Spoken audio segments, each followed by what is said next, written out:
नमस्कार, स्वागत है आपका पब्लिक इंडिया पर। मैं हूं नीलू व्यास। राहुल गांधी के वोट चोरी के खुलासे के बाद चुनाव आयोग ने चोरी करने का पैंतरा बदल दिया है। और पैंतरा अब ये है कि जो मतदाता सूची है उसको अब डिजिटाइज्ड फॉर्मेट में अपलोड न करके उनको स्कैन करके अपलोड किया जा रहा है, ताकि उसमें खामियां, उसकी गड़बड़ियां ना सामने आ सके।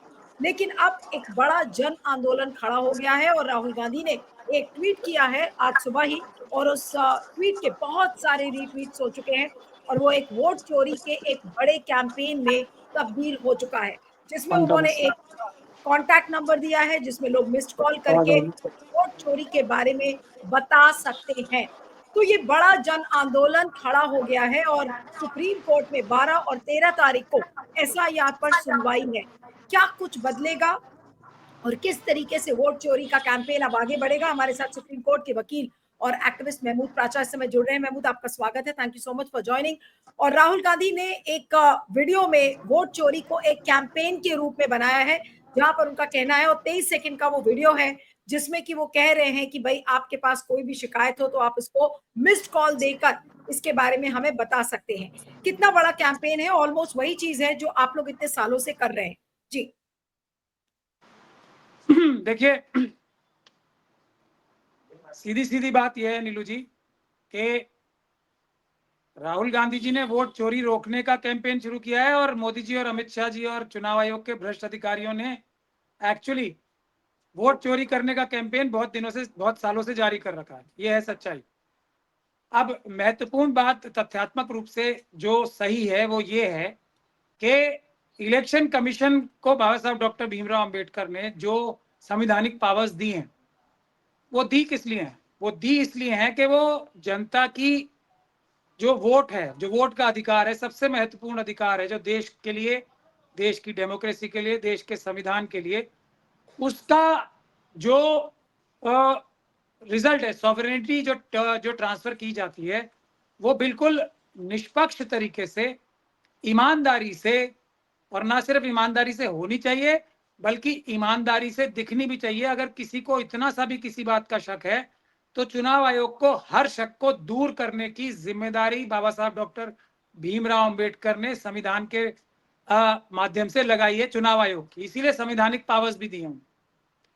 तो चुनाव आयोग क्या काम करता है, पहले हम राहुल जी की बात से ही शुरू करते हैं। उन्होंने इतनी मेहनत करके, उनकी और उनकी टीम ने एक एक वोट को आइडेंटिफाई किया लाखों लोगों के वोट से मैच करके एक कॉन्स्टिट्यूंसी में, और रिजल्ट क्या निकल के आया कि सिर्फ राहुल जी और उनकी टीम की कोशिश से 1 लाख से ज्यादा वोटों की चोरी और धांधली साफ साफ सबूतों के तौर पे आ गई।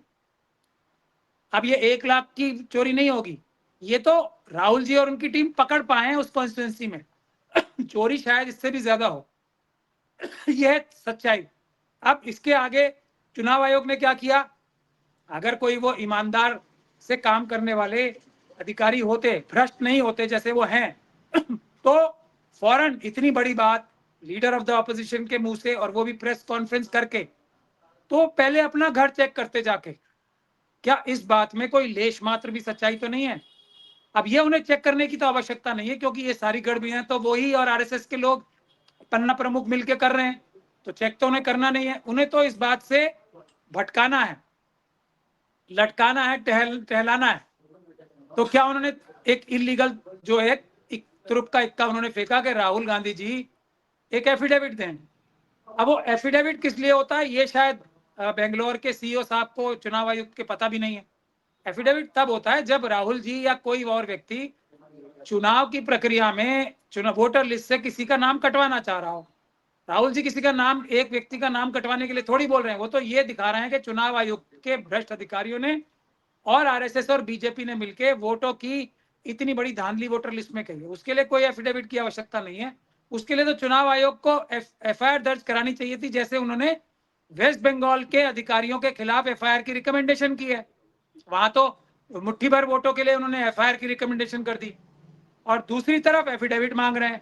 एफिडेविट मैंने आपको पहले भी बताया कि हमने दे रखा है, और हमसे भी पहले अखिलेश यादव जी ने दे रखा है। अभी मैं मेरठ में हूँ, अखिलेश यादव जी और योगी जी जहाँ के यशस्वी या जो भी जिस प्रकार के भी वो चीफ मिनिस्टर हैं, हम तो उन्हें ईवीएम का सीएम कहते हैं। योगी जी को, जनता के तो है नहीं, वो ईवीएम के सीएम है वो, और मोदी जी ईवीएम के पीएम है। तो हम लोग, तो वो इलेक्शन कमीशन ने क्या काम किया, ध्यान भटकाया। किसी बैंक के मैनेजर को अगर ये बताया जाए कि तुम्हारी तिजोरी लुट गई है, तो पहले जाके वो तिजोरी चेक करेगा या बोलेगा कि पहले भाई लिखित में दो मुझे और एफिडेविट के साथ दो, मेरी तिजोरी लुटी है या नहीं लुटी। अगर वो तभी करेगा जब उसने खुद लूटी हो तिजोरी को, एफिडेविट वो तभी मांगेगा।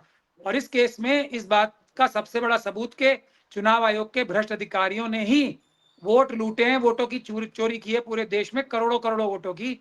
राहुल गांधी जी से एफिडेविट मांगना है। अब मैं आगे चलता हूं, दूसरा क्या काम करते हैं वो, अब वो machine readable digital voter list देना उनका फर्ज है। क्यों? क्योंकि चुनाव आयोग का कार्य क्या है, जनता के विश्वसनीय तरीके से चुनाव को कराना, ताकि जनता को चुनाव की प्रक्रिया पे इतना सा भी शक ना हो। ये मैंडेट है उनका। कर क्या रहे हैं, वोटर लिस्ट भी दी है, तो इस प्रकार की टेक्नोलॉजी का प्रयोग कर रहे हैं। टेक्नोलॉजी का प्रयोग बहुत करते हैं चुनाव आयुक्त के लोग जो भ्रष्ट होते हैं, टेक्नोलॉजी का प्रयोग कर रहे हैं ईवीएम के लिए, धांधली करने के लिए वोटों की। टेक्नोलॉजी का प्रयोग कर रहे हैं ऐसी पीडीएफ फाइल की शक्ल में वोटर लिस्ट देना, जिसको कोई कोशिश करके, जैसे राहुल जी की टीम ने इतनी मेहनत की है ना, कहीं वो मेहनत करके उसको कन्वर्ट ना कर ले मशीन रीडेबल वोटर लिस्ट में, और फिर चुटकियों में चोरियां पकड़ी जाएंगी। तो वो निष्पक्षता की राह में रोड़े अटकाने का काम कर रहे हैं। अब उसे चुनाव आयुक्त के अधिकारी कहा जाए या बेईमान चोर और भ्रष्ट अधिकारी कहा जाए, ये मैं जनता की समझ पे छोड़ता हूं। उनको तो चाहिए था ना कि हम आपको सबूत देंगे, बताइए आपको क्या मदद चाहिए, क्यों छुपा रहे हैं।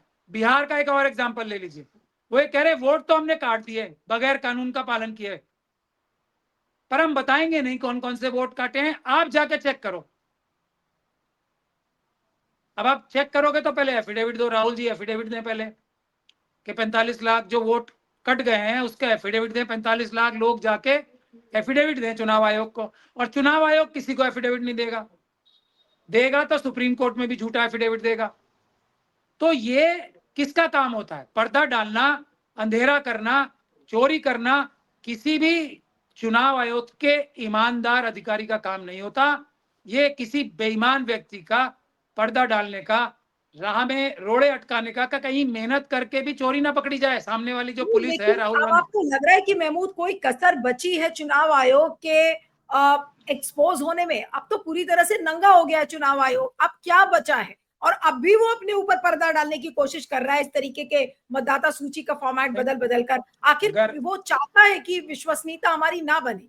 वो, इसका मतलब ये है कि चुनाव आयोग ने अपने आप ही सेल्फ डिस्ट्रक्ट बटन दबा दिया है कि लो भाई, अब चुनाव आयोग खत्म होके ही रहेगा देश में। नहीं, ऐसा नहीं है, बिल्कुल ऐसा नहीं है। चुनाव आयोग को पता है ये बात कि पूरे देश की 99.9% जनता ये जान चुकी है कि वो खुले आम आरएसएस और बीजेपी की मदद करके वोट चुरा रहे हैं, ये वो जानता है। लेकिन मुंह दिखाने के लिए सिर्फ एक बहाना क्रिएट करना है, प्रिटेक्स्ट क्रिएट करना है कि नहीं हमारे पास अब भी कुछ है बताने के लिए, एक्सप्लेनेशन देने के लिए हमारे पास कुछ है। राहुल गांधी जी एफिडेविट दें, ये हमारे पास एक्सप्लेनेशन है। मैं आपको सबसे बड़ी बात बता रहा हूं ना, चुनाव आयोग की बेईमानी के ऊपर से दुनिया भर का, देश की जनता का नहीं, दुनिया भर का विश्वास उठ गया था जब उन्होंने हमारी Chandigarh high court, Punjab and Haryana high court की पिटीशन के बाद, वहां तो एफिडेविट हमारे भी, चुनाव आयोग के भी सब एफिडेविट आ गए थे ना, अदालत के सामने आ गए थे। अदालत ने क्या कहा था, वीडियोग्राफी और सीसीटीवी फुटेज दे दो। वहां तो सब एफिडेविट पूरा हो गया था ना, सब कुछ, सारी कोशिश कर ली थी कि प्राचा साहब ये हैं, प्राचा साहब इसका गलत इस्तेमाल करेंगे, राष्ट्रीय सिक्योरिटी का मसला बन जाएगा, निजता का मसला बन जाएगा, सब मसले उठा दिए थे उन्होंने। फिर भी कोर्ट ने कहा नहीं, दे दो, देना पड़ेगा, तो कानून ही बदल दिया। मतलब इसके बाद कौन सा सबूत चाहिए आपको? अगर राहुल जी किसी प्रकार से कन्विंस करने में कामयाब भी हो गए चुनाव आयोग के किसी कम भ्रष्ट अधिकारी को तो वो कानून बदलवा देंगे ना रातों रात। तो मेरा कहने का मतलब ये है कि नहीं, लेकिन अब आपको क्या लगता है, अब आपको डर किस बात का है? क्योंकि अब अगर जन आंदोलन खड़ा हो गया, जैसा कि अब दिख रहा है साफ साफ कि एक बड़ा जन आंदोलन, कल भी इंडिया अलायंस के तमाम लोग कल संसद से लेकर और चुनाव आयोग के दफ्तर तक मार्च करने वाले हैं, उसके बाद एक राहुल गांधी पदयात्रा पर निकलने वाले हैं, तो आप लोग भी सब उसमें शामिल हैं और एक बड़ा जन आंदोलन खड़ा हो जाएगा। अब तो इसमें कोई गुरेज नहीं है, अब इसमें कोई डाउट नहीं, नहीं गुरेज है। नहीं है। ये तो हमारी कब की मन की मुराद है, 1 साल से ज्यादा हो गया लोकसभा के चुनाव से पहले। अफसोस है, हालांकि बहुत बड़ा अफसोस है कि अगर ये बात हमारी पहले मान ली होती, जब हमने आंदोलन खड़ा किया था, पूरा देश हमारे साथ आ गया था, लेकिन कोई ऑर्गेनाइज स्ट्रक्चर नहीं ना हमारा, हम कोई पॉलिटिकल पार्टी नहीं है, उस तरह का कोई हमारा स्ट्रक्चर नहीं है। अगर पॉलिटिकल पार्टीज हमारा और वहां उनकी लीडरशिप स्लीपर सेल्स के झांसे में आके अगर हमारा साथ छोड़ना देती उस समय, तो मोदी जी प्रधानमंत्री नहीं होते। मोदी जी लीडर होते एक पॉलिटिकल पार्टी के जिसकी सीटें 50 से कम होती लोकसभा में, और वो ना होते, सॉरी मेरे से गलती हो गई, मोदी जी नहीं, बीजेपी का कोई व्यक्ति, मोदी जी तो हार रहे थे वाराणसी का चुनाव, सुब्रमण्यम स्वामी जी ने भी बताया, हम सब लोग जानते हैं इस बात को। भारतीय जनता पार्टी का कोई दूसरा व्यक्ति लीडर ऑफ ऑपोजिशन होता, क्योंकि मुझे नहीं लगता कि इंडिया गठबंधन वाले ऐसी गड़बड़ी करते कि अगर 50 से कम सीटें आई तो हम लीडर ऑफ ऑपोजिशन का पद नहीं देंगे। तो भारतीय जनता पार्टी का कोई व्यक्ति इस वक्त लोकसभा में 50 सीटें लेके बैठा होता।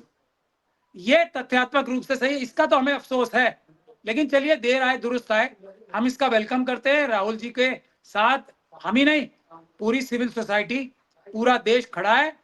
और 60% देश नहीं है, 60% लोगों ने नहीं, 90% वोटों ने बीजेपी और आरएसएस के खिलाफ वोट दिए थे। ये तो मशीन में गड़बड़ी करके, तरह तरह से दूसरी 12 तरह की गड़बड़ियां करके इनके 40% के आसपास वोट आए थे एनडीए के। असलियत ये, राहुल गांधी जी इस वक्त मेरा जो 90% देश सवाल की था, जनता को रिप्रेजेंट करते हैं। नहीं महमूद, लेकिन मेरा जो सवाल आपसे था कि अब चुनाव आयोग किस तरीके की गड़बड़ियां करेगा अब आने वाले दिनों में? अब तो उसकी चोरी हर स्टेप पर पकड़ी जा रही है। अब देखिए, जैसे ये खबर स्क्रोल ने किया ना फाइनली कि उन्होंने अपने मशीन रीडेबल फॉर्मेट्स को हटाकर और अब वो उसको स्कैन्ड इमेजेस लगा दी है वोटर लिस्ट की। तो इसी तरीके से कोई ना कोई एक नई चाल अब रोज चुनाव आयोग चलता रहेगा। अब चालें सारी खत्म। जन आंदोलन देखिए, अभी सुप्रीम कोर्ट में एक पिटीशन पड़ी हुई है। मेरी राहुल जी को और सारे विपक्ष के नेताओं को यह सलाह है, अगर मेरी कोई भी वो सलाह को मानने को तैयार है, अभी के अभी सुप्रीम कोर्ट से केस विड्रॉ कर ले। सुप्रीम कोर्ट से जो बेस्ट ऑर्डर होने वाला है, मैं आपको अभी बता देता हूं कि आप एसआईआर में आप एसआईआर की केस की बात कर रहे हैं? जी जी, अभी विड्रॉ, अभी क्या, अभी आज ही रात को विड्रॉ कर ले शाम को।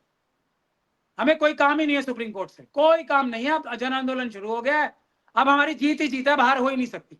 चुनाव आयोग के पास एक ही रास्ता है जो किरण रिजिजू साहब ने अभी अपनाया है, कि हम पार्लियामेंट में बहस भी नहीं कर सकते क्योंकि सुप्रीम कोर्ट में मामला लंबित है एसआईआर पे। हो नहीं, गया। और एक ये भी कहा ना कि वो कॉन्स्टिट्यूशनल अथॉरिटी है चुनाव आयोग, और वो उनका मैटर है, हम नहीं नहीं, डिस्कस करेंगे। वो बहाना नहीं चलने वाला, सुप्रीम कोर्ट का चलने वाला है, इसीलिए वही दिया उन्होंने। कॉन्स्टिट्यूशनल अथॉरिटी पे तो रोज बहस होती है पार्लियामेंट में, रोज होती है। अब मैं आपको बताता हूं कि प्रधानमंत्री जी भी तो कॉन्स्टिट्यूशनल अथॉरिटी हैं। प्रधानमंत्री का जो पद होता है, ऑफिस होता है, रोज तो हमारे ऑपोजिशन के लोग तरह तरह के उनको एक्सपोज करने के काम पार्लियामेंट के अंदर कर रहे हैं। वो नहीं है इशू, कोर्ट का है, सब जुडिस मैटर वो है। तो अब तो चुनाव आयोग के पास कोई तरीका बचेगा ही नहीं बहाना करने का, कुछ नहीं बचा, उनके सारे हथियार खत्म। अब जो होना है मैं आपको बता रहा हूं, देश की जनता जाग गई है, जागी हुई है, आंदोलन शुरू है। ना सिर्फ एसआईआर खत्म होगी बल्कि पेपर बैलेट से चुनाव होगा। मुद्दा असली वही है, पेपर बैलेट से चुनाव होगा। भारतीय जनता पार्टी की बिहार के इलेक्शन में 22 सीटों से ज्यादा नहीं आएंगी, ये होने जा रहा है। हाँ, अब ये जो मुखौटा है ना, और ये जो एक तरीके से थोड़ा सा पर्दा डाल रखा है मोदी जी, अमित शाह जी ने, आरएसएस और बीजेपी ने चुनाव आयोग के मुंह पर, वो हट जाएगा।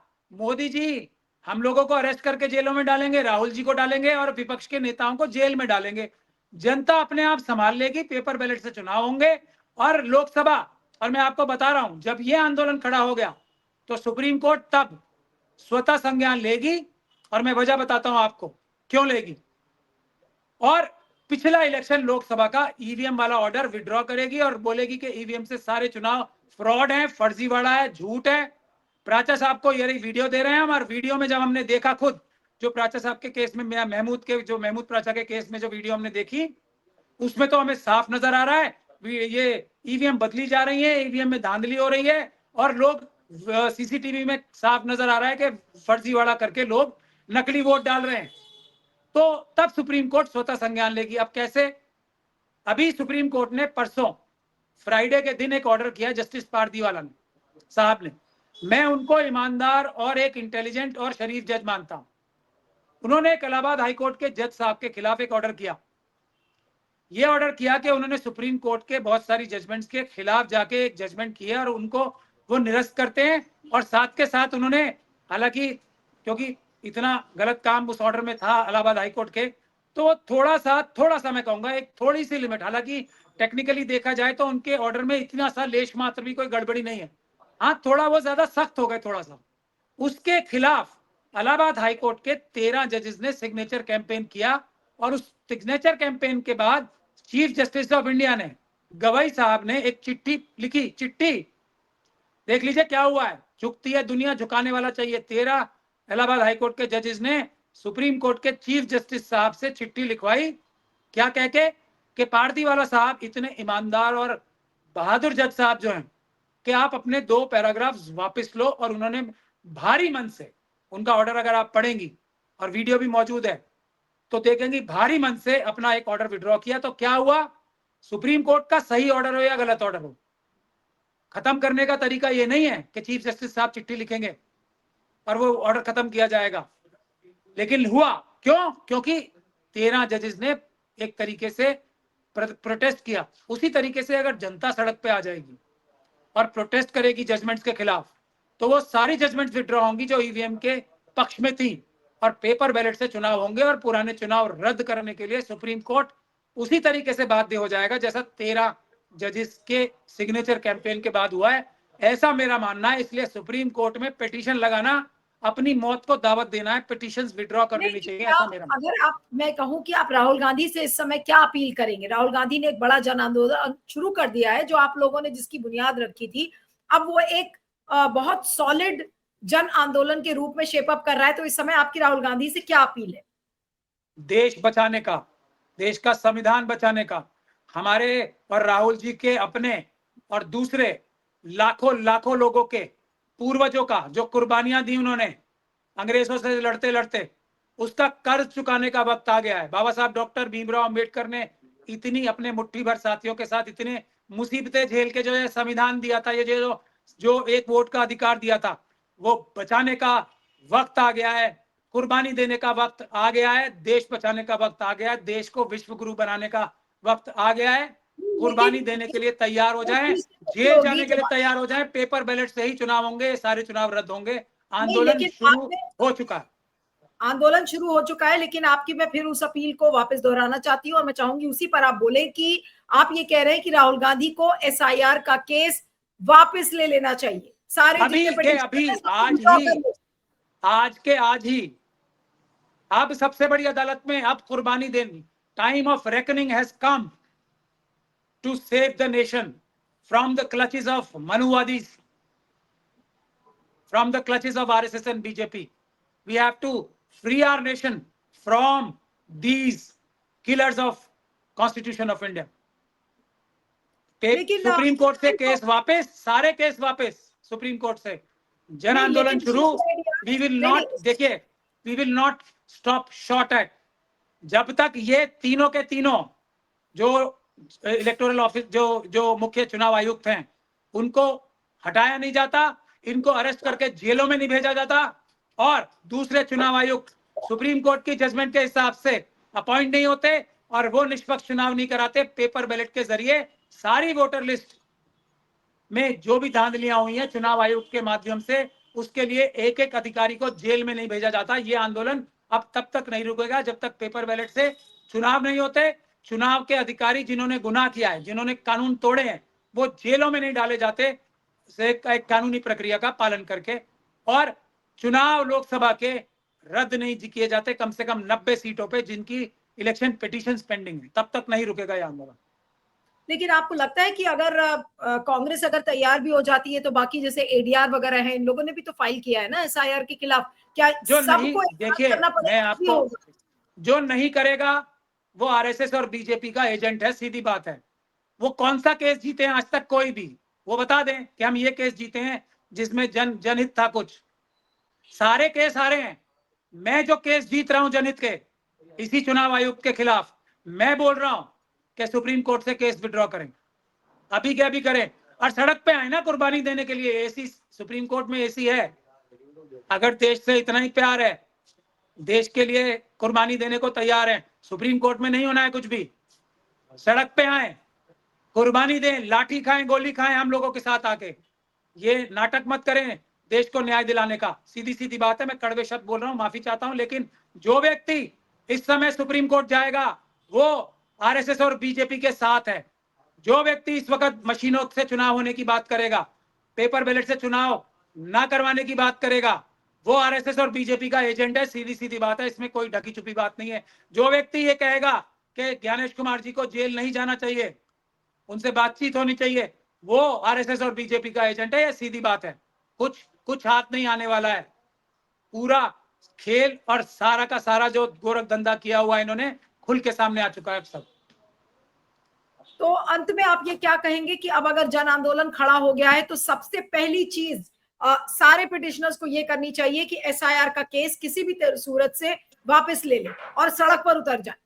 बस सब सब ठीक हो जाएगा, अभी दिनों में ठीक हो जाएगा, हफ्तों में नहीं, दिनों में ठीक हो जाएगा। हम सब लोग अरेस्ट हो जाएंगे या हम में से कुछ लोगों को गोली लग जाएगी, कोई दिक्कत नहीं है। देश के लिए हमारे बुजुर्गों ने भी गोलियां खाई हैं, कोई दिक्कत नहीं है हमें। ये टिएनएनमेन स्क्वायर बनाएंगे ना मोदी जी शी जिनपिंग से सीख के, हम तैयार हैं, कर लें, टिएनएनमेन स्क्वायर ही बना लें, देख लेंगे हम। देश को नहीं जाने देंगे, संविधान को नहीं जाने देंगे। हम बाबा साहब के संविधान की रक्षा करेंगे। हम अपने बुजुर्गों की कुर्बानियां इस देश को आजाद कराने में जो थी, उनके ऊपर खरे उतरेंगे, देश बचाएंगे, संविधान बचाएंगे, लोकतंत्र बचाएंगे। चलिए, आपका बहुत बहुत शुक्रिया memo, thank you so much for joining. Thank you thank you so much.